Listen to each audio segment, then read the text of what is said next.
Hello friends, very good afternoon. So ఇవాళ editorial seeds and fruits. Seeds అంటే విత్తనం, అంటే మనం ఈరోజు చేసే పని. ఫ్రూట్ అంటే దాని యొక్క ఫలితం, ఈరోజు చేసే పనికి రేపొచ్చే ఫలితం అన్నట్టుగా ఇక్కడ రాశారు. So before we proceed further, let me make this announcement and note down these contact numbers. So admissions handle చేసే మేడమ్స్ నెంబర్స్ అవి. UPSC optionals, pubad, PSIR, anthropology, sociology and group 1 TSPSC and APSC group 1 ఈ courses అన్నిటికీ కూడా we have special offer.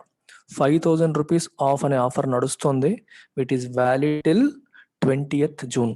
So మన fee structure already లో, ఇంకా further 5,000 of అనేది 20th June వరకు మనం ఇస్తున్నాం. సిమిలర్ గా English, bank plus SSC, RBI grade B ఈ కోర్సెస్ కి కూడా we have special discounts. English for example తీసుకుంటే మీరు కేవలం 2,000 పే చేసి ఇంగ్లీష్ కోర్సులో జాయిన్ అవ్వచ్చు. చాలా మంది అడుగుతారు ఇంగ్లీష్ అనేది ఎవరికి అని.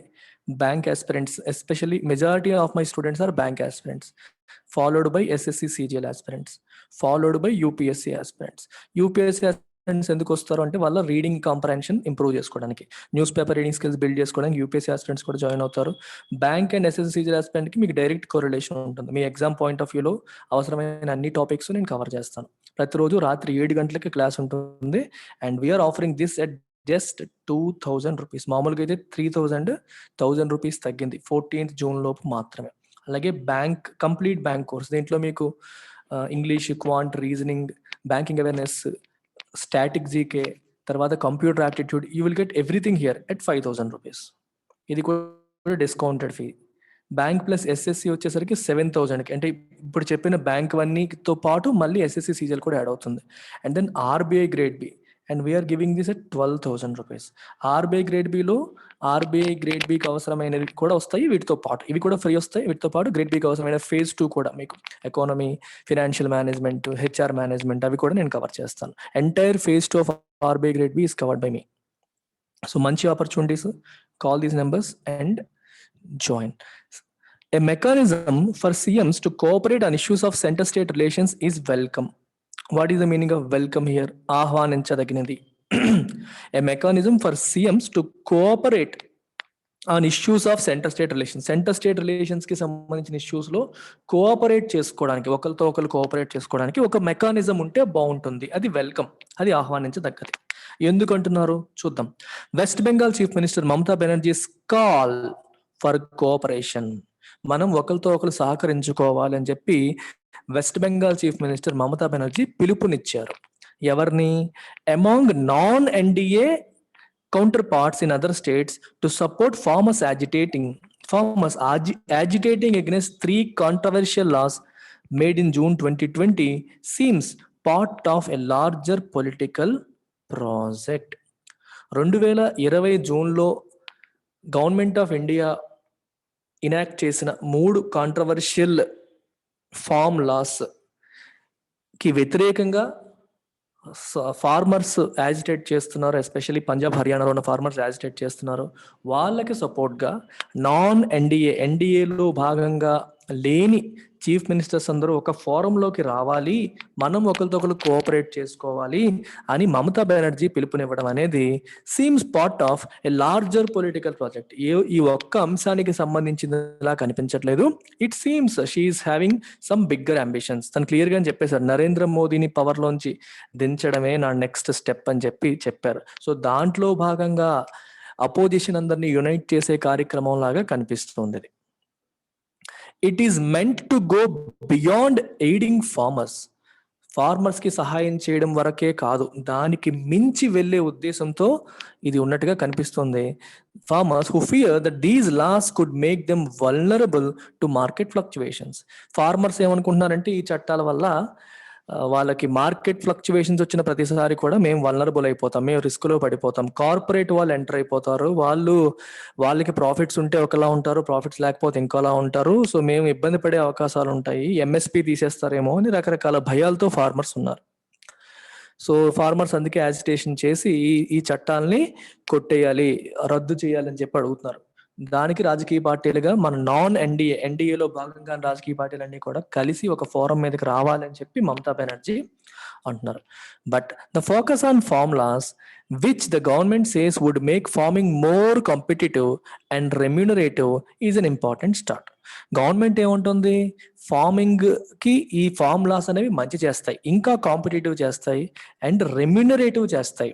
అంటే ఇంకొంచెం లాభాలను ఆర్జించే బిజినెస్ లాగా, లాభాలను ఆర్జించే కార్యక్రమంలా చేస్తాయి. ఈ రోజు వరకు మనకి సబ్సిస్టెన్స్ ఫార్మింగ్ అంటాం, బతకడానికి అన్నట్టు అయిపోతుంది.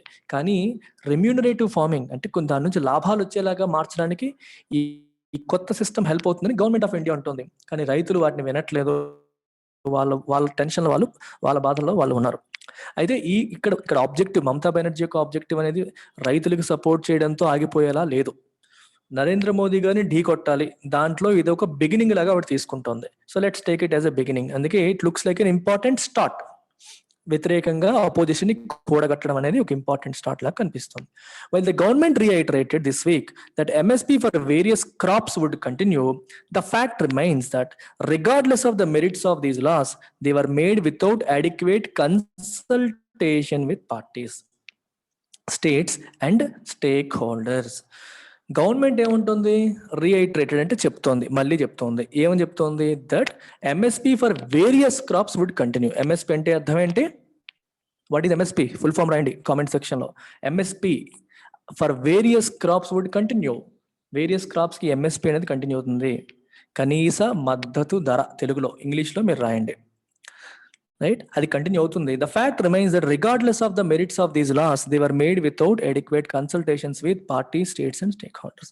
బేసిక్ గా ఉంటుందండి, గవర్నమెంట్ కనీస మద్దతు ధరని మేము ఉపసంహరించట్లేదు, మేము కంటిన్యూ చేస్తామని చెప్పి గవర్నమెంట్ రీసెంట్ గా కూడా మరి అనౌన్స్ చేసింది. కనీస మద్దతు ధర అంటే అర్థం ఏంటి, రైతులు పంట అంటే ఇన్ఫాక్ట్ ఇప్పుడు సోయింగ్ సీజన్, వర్షాకాలం మొదలయ్యబోయే ముందు గవర్నమెంట్ అనౌన్స్ చేస్తుంది. పంట పండించడానికి ముందే గవర్నమెంట్ అనౌన్స్ చేస్తుంది, మీరు పండించిన పంటకి కనీస మద్దతు ధర, మేము మినిమం ఎంత ధర ఇచ్చి మేము కొంటామని ముందే అనౌన్స్ చేస్తుంది గవర్నమెంట్. దానివల్ల రైతులకి ఏమవుతుంది అడ్వాంటేజ్, వాళ్ళు రేపు పొద్దున పండించిన పంట ఎవరైనా కొంటారా, కొనరా, ఏ ధరకి కొంటారు అనే క్లారిటీ వస్తుంది. క్లారిటీ రావడం వల్ల వాళ్ళు ఎక్కువ పంట పండిస్తారు, అది అడ్వాంటేజ్ అనమాట. రైతులు ఏమనుకుంటారంటే కొత్త ఫార్ములాస్ వచ్చాక ఎంఎస్పీని డిస్కంటిన్యూ చేస్తారేమో, తీసేస్తారేమో అన్న భయంతో ఉన్నారు. గవర్నమెంట్ ఏముంటుంది, మళ్ళీ ఈ సంవత్సరం కూడా ఎంఎస్పీ అనౌన్స్ చేసింది, మేము అది రిమూవ్ చేయము, అది ఉంటుందని చెప్పి అష్యూరెన్స్ ఇస్తుంది. అయితే విషయం ఏంటంటే, మీరు మంచి కోసమే చేసి ఉండొచ్చు, కానీ the fact remains that regardless of the merits of the laws, ఈ లాస్ యొక్క మెరిట్స్ ఎలా ఉన్నప్పటికీ ఈ చట్టాలను మీరు ఎలా తయారు చేశారు, ఎవరితో కన్సల్టేషన్స్ లేకుండా చేశారు.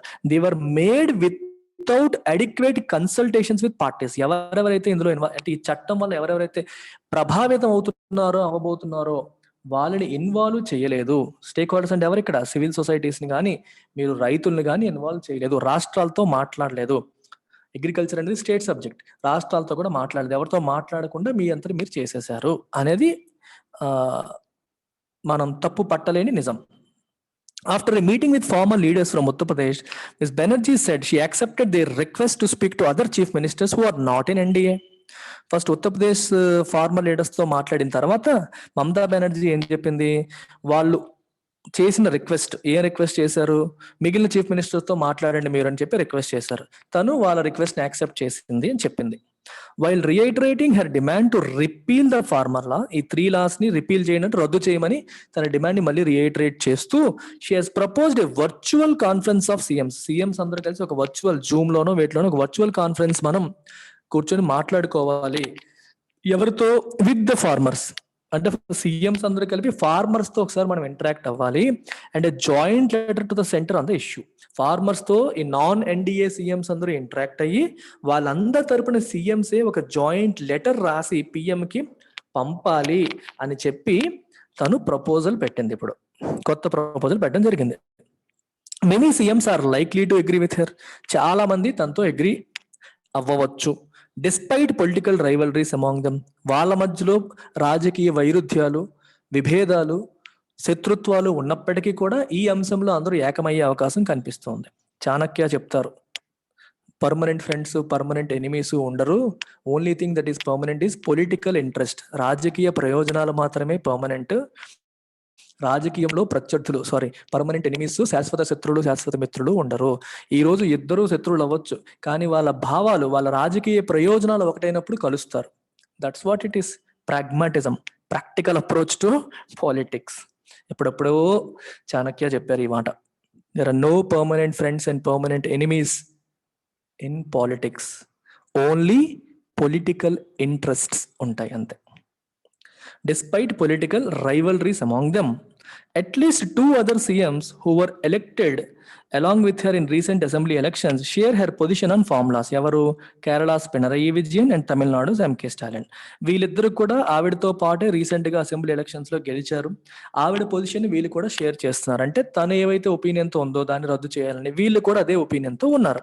In Kerala, the previous assembly had in December 2020 passed a unanimous resolution seeking the repeal of these laws.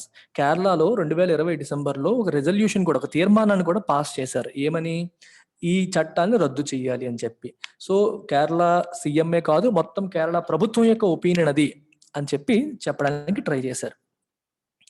That said, అంటే హ్యావింగ్ సెడ్ దట్ సెడ్, ఇవన్నీ ఉన్నప్పటికీ ఇవన్నీ పక్కన పెడుతూ, all non-NDA CMs may not be willing to be part of a joint platform because of their individual calculations and expediency and the fear of retribution by the center. చూడండి, అయితే అందరు non-NDA CMs వచ్చేస్తారా అంటే మనం చెప్పలేం. అందరూ రాకపోవచ్చు. Okay, రాకపోవచ్చు. ఎందువల్ల? Because of their individual calculations. వాళ్ళ క్యాలిక్యులేషన్స్ వాళ్ళకు ఉంటాయి. ఎక్స్పీడియన్స్ అంటే కన్వీనియన్స్. ఈ టైంలో నేను ప్రభుత్వానికి వ్యతిరేకంగా రైతులకు సపోర్ట్ చేయడం వల్ల ప్లస్ అవుతుందా మైనస్ అవుతుందా, ఎవరి క్యాల్కులేషన్ వాళ్ళు చేసుకుంటారు, ఎవరి ఇండివిజువల్. ఇది చూడండి, రైతులందరూ కూడా ముక్త కంఠంతో లేరు. పంజాబ్, హర్యానా రాష్ట్రాలకు చెందిన రైతులు స్ట్రాంగ్ గా దీన్ని విమర్శిస్తున్నారు. అలాగని దేశం అంతా సేమ్ లెవెల్ ఆఫ్ వ్యతిరేకత ఉందా అంటే లేదు. సో అందుకని ఏ స్టేట్ లో వాళ్ళ రైతుల ఒపీనియన్స్ బట్టి, వాళ్ళ క్యాల్కులేషన్స్ బట్టి, వాళ్ళ పొలిటికల్ ప్రాక్టికల్ కన్వీనియన్స్ బట్టి వాళ్ళ నిర్ణయాలు తీసుకుంటారు. ఇంకొక అంశం ఏంటంటే fear of retribution by the centre. Retribution అంటే ప్రభుత్వం మనకి తిప్పి కొడుతుందేమో, ప్రతీకారం తీర్చుకుంటుందేమో. ఎందుకంటే ఏ స్టేట్ గవర్నమెంట్ అయినా ఫండ్స్ కోసం, సపోర్ట్ కోసం సెంటర్ మీద ఆధారపడాలి, తప్పదు. ఇప్పుడు ఈ రాష్ట్ర ప్రభుత్వాలు, ఈ సీఎంస్ అందరూ కూడా నాకు వ్యతిరేకంగా, ప్రభుత్వానికి, కేంద్ర ప్రభుత్వానికి వ్యతిరేకంగా వెళ్ళేటప్పుడు స్టేట్కి అవసరం వచ్చినప్పుడు సెంటర్ సైలెంట్ గా దెబ్బ కొట్టే అవకాశం ఉంటుంది. It is quite common. అందుకే ఫియర్ ఆఫ్ రిట్రిబ్యూషన్ అన్నారు. ఎక్కడ మనకు దెబ్బ కొడుతుందో అన్న భయం వల్ల కూడా సీఎంస్ కొంతమంది మోదీ గారికి వ్యతిరేకంగా ఏర్పాటు చేస్తున్న ఈ కూటమిలో భాగస్వాములు కాకపోవచ్చు. వాళ్ళకి కొన్ని కేసులు ఉండొచ్చు, ఆ రాష్ట్రానికి వేరే అవసరాలు ఉండొచ్చు, సెంటర్ మీద డిపెండెన్సీ ఉండొచ్చు, ఇప్పుడు మనం వ్యతిరేకిస్తే సెంటర్ మనకి సపోర్ట్ చేయదేమోనని భయం ఉండొచ్చు. రకరకాల కారణాల వల్ల ఇది జరిగే అవకాశం ఉంది. Delhi's Arvind Kejriwal, for instance, for example, had sought the support of other CMs against unilateral actions by the center that curtailed the powers of his government. మనకి గుర్తుంటే ఢిల్లీ గవర్నమెంట్ యొక్క పవర్స్ ని కట్ చేసి లెఫ్టినెంట్ గవర్నర్ కి పవర్స్ ని పెంచుతూ ఒక యాక్షన్ తీసుకున్నారు రీసెంట్ గా. యూనిలేటరల్ గా అంటే ఏకపక్షంగా, వీళ్ళతో డిస్కస్ చేయకుండా తనంతట తానే ఏకపక్షంగా పార్లమెంట్ లో చట్టాన్ని సవరించేశారు. అప్పుడు అరవింద్ కేజ్రీవాల్ ఏమడిగారు? మిగిలిన సీఎంస్ అందరి సపోర్ట్ ని రిక్వెస్ట్ చేశారు, అడిగారు. అప్పుడు మమతా బెనర్జీ ఏం చేశారు? Had vociferously supported him. Vociferously అంటే నేను లౌడ్ మేనర్, అంటే బయటకే ఓపిక్గా, ఓపెన్ గా, in a loud manner she supported. Arvind Kejriwal తను సపోర్ట్ చేసింది. But mister Kejriwal was not reciprocative when she raised concerns of overreach by the centre. Same problem Mamata Banerjee face చేసినప్పుడు. Overreach అంటే అర్థం ఏంటి? వెన్ యూ హ్యావ్ పవర్, మనకి power ఉన్నప్పుడు power మనకి ఎంత పరిధి ఇస్తే అంతవరకు చేయడం అనేది ప్రాబ్లం లేదు. అంటే మనకి ఎంతవరకు పవర్ ఉంటే అంతవరకు చేయడం తప్పు కాదు. పవర్ ని మించి వెళ్ళడం అంటే నాకు పవర్ ఉంది కదా అని చెప్పి వేరే వాళ్ళ స్పియర్ లో వేలు పెట్టడం, వేరే వాళ్ళ విషయాల్లో దూరిపోవడం ఓవర్ రీచ్ అంటారు. రీచింగ్ టూ ఫార్, ఎంతవరకు పవర్ ఉపయోగించాలి అంతవరకు కాకుండా దాటి వెళ్ళిపోవడం. స్టేట్ వ్యవహారాల్లో కూడా దూరిపోయి పవర్ ని సెంటర్ ఉపయోగించింది అని చెప్పి మమతా బెనర్జీ కంప్లైంట్ చేసినప్పుడు అరవింద్ కేజ్రీవాల్ సపోర్ట్ చేయలేదు. హీ వాజ్ నాట్ రెసిప్రొకేటివ్ అన్నారు. రెసిప్రొకేట్ అనే పదానికి ఎంత బ్యూటిఫుల్ గా మీకు కాంటెక్స్ట్ వచ్చేసిందో చూడండి. What is the meaning of reciprocate? Reciprocate అంటే to repay in kind. Kind అంటే దయ అని కాదు. టు రీపే ఇన్ కైండ్ అంటే మనం ఎలాంటి ట్రీట్మెంట్ రిసీవ్ చేసుకున్నామో అలాంటి ట్రీట్మెంట్ ని తిరిగి ఇవ్వడాన్ని మనం రెసిప్రొకేట్ అంటాం. మన ఇంటికి ఎవరన్నా వచ్చినప్పుడు మనం వాళ్ళు మంచిగా గౌరవించాం అనుకోండి, వామ్ రిసెప్షన్ ఇచ్చాం, వచ్చి రాగానే కాళ్ళు కడుక్కొని అని చెప్పి వాటర్ ఇచ్చి టీ కాఫీలు ఇచ్చి ఫలహారం చేయించి పంపించాం, మర్యాద చేసాం. మనం వాళ్ళ ఇంటికి వెళ్ళినప్పుడు వాళ్ళు కూడా సిమిలర్ గా మనం వాళ్ళ ఇంటికి వెళ్తే ఎంత మర్యాదగా చూసుకున్నారు, మనం కూడా అలాగే చూసుకోవాలని చెప్పి వాళ్ళు చేశారు అనుకోండి, అప్పుడు ఏం చెప్తాం? దే హ్యావ్ రెసిప్రొకేటెడ్ యువర్ యాక్షన్స్ అంటాం. ఓకేనా? అలాగే నువ్వు ఒకరిని రాయిచ్చు కొట్టావు, వాడు కూడా నేను రాయిచ్చు కొట్టాడు అనుకో, ఇప్పుడు కూడా రెసిప్రొకేషన్. అంటే పాజిటివ్ కి పాజిటివ్, నెగిటివ్ కి నెగిటివ్. ఏ రకమైన ట్రీట్మెంట్ మనకి వస్తే అదే రకమైన ట్రీట్మెంట్ ఎదురు వాళ్ళకి మనం ఇవ్వడాన్ని రెసిప్రొకేషన్ అంటాం. అయితే ఎక్కువగా పాజిటివ్ ఆస్పెక్ట్స్ లో వాడతారు ఇది. నెగిటివ్ ఆస్పెక్ట్స్ లో మనకి చాలా పదాలు ఉన్నాయి. రెట్రిబ్యూషన్, తిప్పి కొట్టడం, తర్వాత మనకి చాలా చాలా పదాలు వస్తాయి. పాజిటివ్ కి రెసిప్రొకేట్ అనే పదం వాడతాం. అయితే అరవింద్ కేజ్రీవాల్కి అవసరమైనప్పుడు మమతా బెనర్జీ సహాయం చేసిన సపోర్ట్ వచ్చింది, కానీ when it was his turn he did not reciprocate.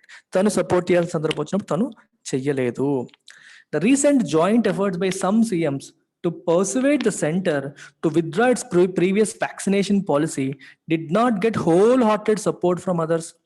Recent గా వ్యాక్సినేషన్ పాలసీ విషయంలో గవర్నమెంట్ ఏం చెప్పింది? ఫస్ట్ స్టేట్స్ కి మీ అంతటా మీరే చూసుకోండి, మేము కొంతవరకే చేస్తాం, మిగిలింది మీరు చూసుకోండి, మీరు ప్రొక్యూర్ చేసుకోండి అని చెప్పి దులిపేసుకుంది. దానికి వ్యతిరేకంగా కొన్ని స్టేట్స్ గలమెత్తాయి, కాదు మీరు టేకప్ చేయాలి, మీరంతే మొత్తం హై లెవెల్లో నెగోషియేషన్ చేసుకోవచ్చు, సో మంచి ధర వస్తుంది, ఉపయోగం ఉంటుంది, మేము ఒక్కొక్కరు ఇండివిజువల్ గా మాట్లాడితే మాకు బలం తగ్గిపోతుంది, అందరి తరపున మీరు మాట్లాడితే బలం పెరుగుతుంది అని చెప్పి స్టేట్స్ అన్ని రిక్వెస్ట్ చేసాయి సెంటర్కి. కొన్ని స్టేట్స్, అన్ని కాదు. సో అప్పుడు అన్ని స్టేట్స్ మళ్ళీ గొంతు కలపలేదు, కొన్ని మాత్రమే ప్రభుత్వానికి వ్యతిరేకంగా చెప్పడం జరిగింది. సో దానికి హోల్ హార్టెడ్ సపోర్ట్ అన్ని స్టేట్స్ నుంచి రాలేదు. The CMs of, for example, the CMs of Odisha and Andhra Pradesh, Naveen Patnaik and YS Jagan Mohan Reddy have sought to keep the center in good humor. Vaccine విషయంలో మనకి గుర్తుంటే మీకు Jharkhand CM పేరు మర్చిపోయాను, సోరేన్ అనుకుంటా, ఆయన సెంట్రల్ నరేంద్ర మోదీ గారికి వ్యతిరేకంగా ఒక ట్వీట్ వేశారు. మోదీ గారితో నేను మాట్లాడినప్పుడు ఆయన చెప్పింది నేను వినడమే తప్పితే నా మాట ఆయన పట్టించుకున్నట్టు కనిపించట్లేదు, మా ప్రాబ్లమ్స్ ఆయన వినట్లేదు అని కొంచెం బాధతో ఒక ట్వీట్ వేసినప్పుడు దానికి అపోజ్ చేస్తూ మన జగన్మోహన్ రెడ్డి గారు, ఇలా మనం ఒకరినొకరు పాయింట్ చేసుకోకూడదు, ఈ టైంలో సెంటర్కి మనం అండగా ఉండాలి, మనం అందుబాటులో ఉండాలి, అండగా ఉండాలి అని చెప్పి సెంటర్కి సపోర్ట్ చేస్తూ జగన్ గారు ట్వీట్ వేయడం జరిగింది. అప్పుడు ఇంకా అందరూ ఏమనుకుంటున్నారంటే సెంటర్తో మంచి రిలేషన్స్ ఈయన మెయింటైన్ చేయాలనుకుంటున్నాడు అనేది అక్కడ అర్థమవుతుంది.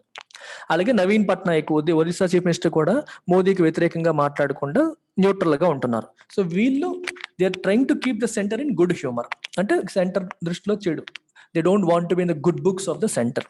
సో వీళ్ళు సపోర్ట్ కి రారు అని అర్థం. నెవర్ ద లెస్ అయినప్పటికీ the joint efforts by CMs, అయితే మిగిలిన సీఎంస్ యొక్క joint efforts did lead to a change in the vaccination policy. ఈ అందరి యొక్క ఎఫర్ట్ అనేది ఏం చేసింది? వ్యాక్సినేషన్ పాలసీలో చేంజ్ కి దారి తీసింది. Joint strategy and farm laws, similar గా ఫార్మ్ లాస్ విషయంలో కూడా జాయింట్ స్ట్రాటజీతో వెళ్తే కుడ్ బి మోర్ డిఫికల్ట్. ఇది అంత ఈజీ కాదు, వ్యాక్సినేషన్ పాలసీలో ప్రభుత్వం యొక్క ఒపీనియన్ మార్చినంత ఈజీ కాదు ఫార్మ్ లాస్ విషయంలో మార్చడం. It could be more difficult as their impact is uneven across states. అదే చెప్పాను, వాటి ఇంపాక్ట్ అనేది అన్ని స్టేట్స్ లో ఒకేలా, వ్యాక్సిన్ ఇంపాక్ట్ అనుకోండి అన్ని స్టేట్స్ కి ఒకేలా ఉంది. ఫార్మ్ లాస్ యొక్క ఇంపాక్ట్ పంజాబ్ హర్యానాకి ఎక్కువ ఉంది, మిగిలిన రాష్ట్రాలకు అంత లేదు. సో అన్ని స్టేట్స్ లో సేమ్ ఇంపాక్ట్ లేదు కాబట్టి individual calculations, individual expediency, political equations come into picture అనమాట. అందువల్ల అంత ఈజీగా మనం ఇక్కడ చెప్పలేము అంటున్నారు. But a broader point raised by Banerjee about the centre's tendency to ignore states while formulating policy is salient. అయితే ఇక్కడ విషయం ఫార్ములాసా వ్యాక్సినేషన్ పాలసీయా కాదు, బ్రాడర్ పాయింట్ ఏంటి? సెంటర్ ఏకపక్ష నిర్ణయాలు తీసుకోవడం, యూనిలేటరలిజం, ఏకపక్షంగా స్టేట్స్ యొక్క ప్రయోజనాన్ని దృష్టిలో పెట్టుకో, స్టేట్స్ ని కన్సల్ట్ చేయకుండా, వాళ్ళతో మాట్లాడకుండా తనంతట తానే ఏకపక్షంగా నిర్ణయాలు తీసుకునే టెండెన్సీ సెంట్రల్ గవర్నమెంట్కి ఉంది పాలసీ ఫార్ములేషన్ లో. అది miss Banerjee is raising, that point is salient. అది ఇంపార్టెంట్ పాయింట్, అది చాలా ఇంపార్టెంట్, దాని మీద గలమెత్తాలి అనేది ఆవిడ ఉద్దేశం. She is also called for a continuing mechanism for CMs to cooperate on issues of centre state relations. ఈ ఒక్క విషయం గురించే కాదు, ఏదో సందర్భం వచ్చినప్పుడు కలవడం కాదు, ఇష్యూస్ సెంటర్ స్టేట్ రిలేషన్స్ కి సంబంధించిన ఇష్యూస్ లో, ఓకే, సెంటరు స్టేటు రెండు ఇన్వాల్వ్ అయిన ఇష్యూస్ లో సీఎంస్ అందరికి ఒక ఫోరం ఉంటే బాగుంటుంది, గలం ఎత్తడానికి, ప్రభుత్వ సెంట్రల్ గవర్నమెంట్ కి వ్యతిరేకంగా మాట్లాడడానికి, అపోజ్ చేయడానికి, ఒక వ్యూ పాయింట్ రేస్ చేయడానికి. It is important. If we stay together we can fight the centre. లేకపోతే మనం వాళ్ళు యూనిలాటరల్ డెసిషన్స్ తీసుకుంటారు, మనల్ని నీరుగా చేస్తారనేది ఆవిడ ఉద్దేశం. అయితే ఇక్కడ రిస్క్ ఏంటి? Turning this into a combative platform could do more harm than good. ఇప్పుడు ఏమవుతుంది? It will become states and centre కాకుండా స్టేట్స్ వర్సెస్ సెంటర్ అయిపోతుంది. రాష్ట్రాలు మరియు కేంద్రం కలిపి నిర్ణయాలు తీసుకోవాలనేది బాగుంది. రాష్ట్రాలు వర్సెస్ కేంద్రం అనేసరికి ఏంటి, ఒక బ్యాటిల్ గ్రౌండ్ లా మారిపోతుంది. సో బ్యాటిల్ గ్రౌండ్ గా మారడం వల్ల చెడు ఎక్కువ జరుగుతుంది, మంచి కాదు. ఎందుకంటే సెంటర్ ఏ నిర్ణయం తీసుకున్నా ప్రజల కోసమే, స్టేట్ ఏ నిర్ణయం తీసుకున్నా ప్రజల కోసమే, అల్టిమేట్ గా సేమ్ ప్రజల కోసమే వాళ్ళైనా వీళ్ళైనా తీసుకోవాలి. సో కలిసి కూర్చొని మాట్లాడుకోవాలి తప్పితే మీరా మేమా అనే వెర్సెస్ వచ్చిందంటే చెడు జరగడానికి ఆస్కారం ఎక్కువ. ఈగోస్ అనేవి ఫ్లేర్ అయిపోతాయి, ఈగోయిస్టిక్ గా నిర్ణయాలు తీసుకునే అవకాశం వస్తుంది. But it is suggestion worth pursuing. కానీ ఒక మంచి సజెషనే. బ్యాటిల్ గ్రౌండ్ అయ్యే అవకాశం ఉంది, కానీ జాగ్రత్తగా హ్యాండిల్ చేసుకోవాలి. అంతవరకు వెళ్లకుండా సీఎంస్ అందరూ కలిపి ఒక ఫోరం గా ఏర్పడితే కోఆపరేషన్ అనేది ఉంటుంది. ఏ నిర్ణయం సెంటర్ తీసుకునే ఏ నిర్ణయం అయిపోయినా మన ఒపీనియన్స్ ని యునైటెడ్ గా వినిపిస్తే బలం ఉంటుంది అని ఆవిడ ఉద్దేశం. Cooperative federalism, A concept that prime minister Narendra Modi advocates, can be pursued more meaningfully through continuous and harmonious communication with CMs. A conversation and formulas could be a good beginning. Cooperative federalism ఎప్పుడు కూడా మనకి నరేంద్ర మోదీ గారు దీని గురించి మాట్లాడతారు. Cooperative federalism అంటే అర్థం ఏంటి? On issues which impact both centre and state. Centre కి స్టేట్ కి రెండింటికి ప్రభావితం చేసే ఇష్యూస్ లో ఒకరితో ఒకరు కోఆపరేట్ చేసుకోవాలి, ఒకళ్ళ వ్యూ పాయింట్ ఇంకొకరు అర్థం చేసుకోవాలి, ఎంపథెటిక్ గా ఉండాలి అనేది కోఆపరేటివ్ ఫెడరలిజం. దీంట్లో భాగంగా వచ్చిన మొట్టమొదటి మోస్ట్ ఇంపార్టెంట్ రిఫార్మ్ ఏంటి? జిఎస్టి రావడం వల్ల సెంటర్ తన టాక్సేషన్ పవర్ ని కోల్పోయింది, స్టేట్ కూడా కోల్పోయింది. జనరల్ గా సెంట్రల్ సబ్జెక్ట్స్ మీద సెంటర్, స్టేట్ సబ్జెక్ట్స్ మీద స్టేట్స్ ట్యాక్సెస్ వేస్తాయి. సో జిఎస్టీలో సెంటర్ సబ్జెక్టు స్టేట్ సబ్జెక్ట్ అనే డిమార్కేషన్ తీసేశారు, అన్నిటినీ కలిపేశారు. ఏవి జిఎస్టీ ఐటమ్స్, ఏవి నాన్ జిఎస్టీ ఐటమ్స్ అని డివైడ్ చేశారు. ఇవి సెంటర్వి, ఇవి స్టేట్ ఇవి అని చెప్పి డివిజన్ లేకుండా అయిపోయింది. సో దానివల్ల ఇద్దరూ నష్టపోయారు. అందుకని ఇద్దరు తర్వాత లాభపడేలాగా ఒక మార్గాన్ని ఎంచుకున్నారు. సో ఒకరితో ఒకరు కోఆపరేట్ చేసుకుని వెళ్ళడం అనేది జరిగింది. అలా ఏ అంశంలోనైనా సరే కాన్ఫ్లిక్ట్ మోడ్ లో కాకుండా కోఆపరేటివ్ మోడ్ లో వెళ్దామని చెప్పి నరేంద్ర మోదీ గారు ఎప్పుడు ప్రపోజ్ చేస్తారు, అడ్వకేట్ చేస్తారు, అంటే చెప్తారు, సపోర్ట్ చేస్తారు. అయితే అన్ఫార్చునేట్లీ అది ఇంప్లిమెంటేషన్ జరగట్లేదు అనేది కొన్ని రాష్ట్రాల ముఖ్యమంత్రుల యొక్క వాదన. అందుకని ఈ కోఆపరేటివ్ ఫెడరలిజం అనేది ఎలా వస్తుంది? Can be pursued more meaningfully through continuous engagement ఉండాలి. హార్మోనియస్ అంటే సామరస్యంగా, సీఎంస్ అందరి మధ్యలో కంటిన్యూస్ గా హార్మోనియస్ గా కమ్యూనికేషన్ ఉంటే అది possible. A conversation and formulas could be a good beginning. Formulas విషయంలో ఒక కన్వర్జేషన్ అందరూ కలిసి కూర్చొని మాట్లాడుకోవడం అనేది ఈ ప్రాసెస్ లో ఒక మంచి బిగినింగ్ అయ్యే అవకాశం ఉండింది. ఓకేనా? That's about it. Take care, by.